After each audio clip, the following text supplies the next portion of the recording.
मैं अनुभव क्या करूँगा। सबसे पहले आपका धन्यवाद इतनी कमाल का गर्मजोशी से स्वागत करने के लिए, और हमारे पूरे भैया जी की टीम का स्वागत करने के लिए बहुत बहुत धन्यवाद।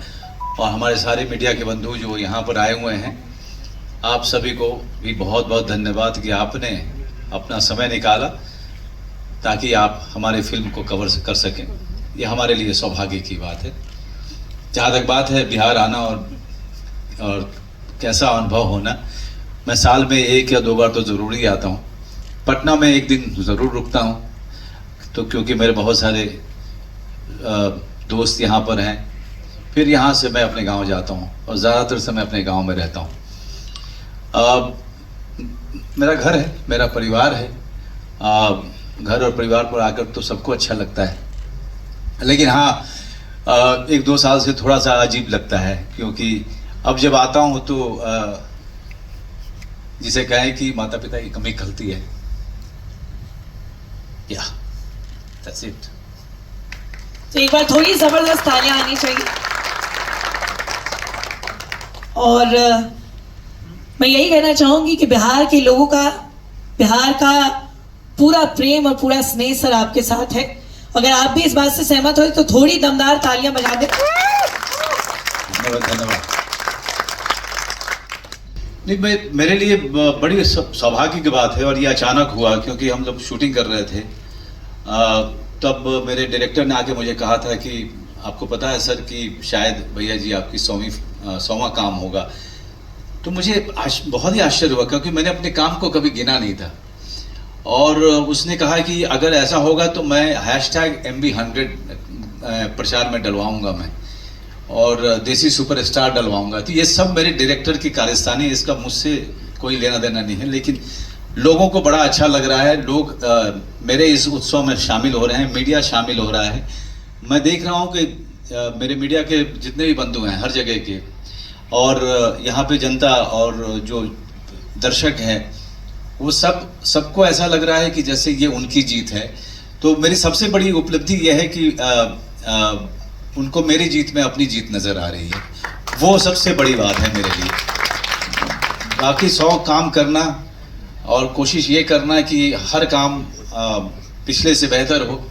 उसमें कई बार आप कुछ खराब भी कर जाते हैं, लेकिन ज़्यादातर काम जिसमें मुझे बहुत गर्व है कि ज़्यादातर काम जो मैंने किए वो कहानी प्रधान, चरित्र प्रधान फिल्में की मैंने। लेकिन अब भैया जी के लिए जब निर्देशक ने मुझे पूरी तरीके से आश्वस्त किया कि वो एक ऐसी फिल्म बनाएगा जिसमें इमोशन जो है, गांव का इमोशन, सौतेले भाई और सौतेले भाइयों के प्रेम का इमोशन, और सौतेली माँ और सौतेले बेटे के बीच उनका जो इमोशन होता है, उसको आगे लेकर के आए। क्योंकि हमेशा हम जब सौतेले की बात करते हैं तो ऐसा लगता है, क्योंकि जिस तरह से फिल्मों में और कहानियों में दिखाया जाता रहा है कि उसमें सब कुछ बुरा ही होता है। लेकिन जो बिहार से है, या MP से है, या UP से है, राजस्थान से और उनके गाँवों से है, उनको ये भी पता होगा कि सौतेले माँ जो है अपनी माँ के बराबर होती है। सौतेला भाई अपना भाई होता है और उतना ही प्रेम होता है। ये भी मैंने देखा है अब जब मैं बड़ा हो रहा था इस धरती पर। उस इमोशन को हम लोग आगे लेकर के आए हैं, और उसको एक मेन स्ट्रीम फॉर्मेट में इसको हम दिखाने की कोशिश कर रहे हैं। तो सबसे बड़ा इसमें जो है वो प्रेम का इमोशन है, और उस प्रेम को खोने का इमोशन है, जो सबके सामने बड़े पर्दे पर कल से दिखने वाला है, 24 मई से। तो वाकई में बहुत ही रोमांचक, बहुत ही रोचक फिल्म ये प्रतीत हो रही है। और एक बात मैंने गौर की है कि ये बहुत ही एक्शन पैक्ड मूवी है, काफ़ी थ्रिलिंग, काफ़ी ज़्यादा एक्शन इसमें भरपूर है। और मुझे पता चला कि 95% जो स्टंट हैं सर आपने खुद परफॉर्म किए हैं। तो इतनी ऊर्जा, इतना जोश कहाँ से लेकर आ रहे हैं आप? बिहारी भाई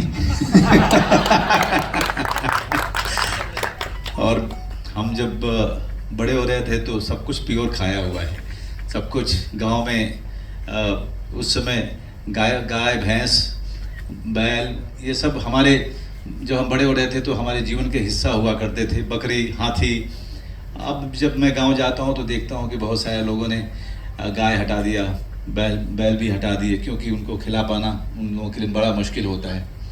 उसको भूसा वगैरह उसको देना, चारा देना भी उनको काफ़ी महंगा पड़ता है। लेकिन जब मैं बड़ा हो रहा था तो बिहार के गांव जो थे वहाँ पर इस तरह का चलन था, और बिना मिलावट का खाना उसको खाया, और शायद ऊर्जा उसी के कारण अभी तक है। और आगे भी अब जो अनुशासन है मेरे जीवन के अंदर में, वो मेरा सबसे महत्वपूर्ण अंग है। वो उसके बिना मेरा जीवन चलता नहीं है। तो एक अनुशासन है, खान पान में जो है एक कंट्रोल है। उसके कारण ये सारे जो स्टंट हैं, मैंने अपने जो एस विजयन है, बहुत ही लेजेंडरी तमिलनाडु के एक्शन डायरेक्टर हैं, उन्होंने सारे बड़े स्टार्स के साथ ही हिंदुस्तान के सबके साथ काम किया है, चाहे नॉर्थ का हो चाहे साउथ का हो।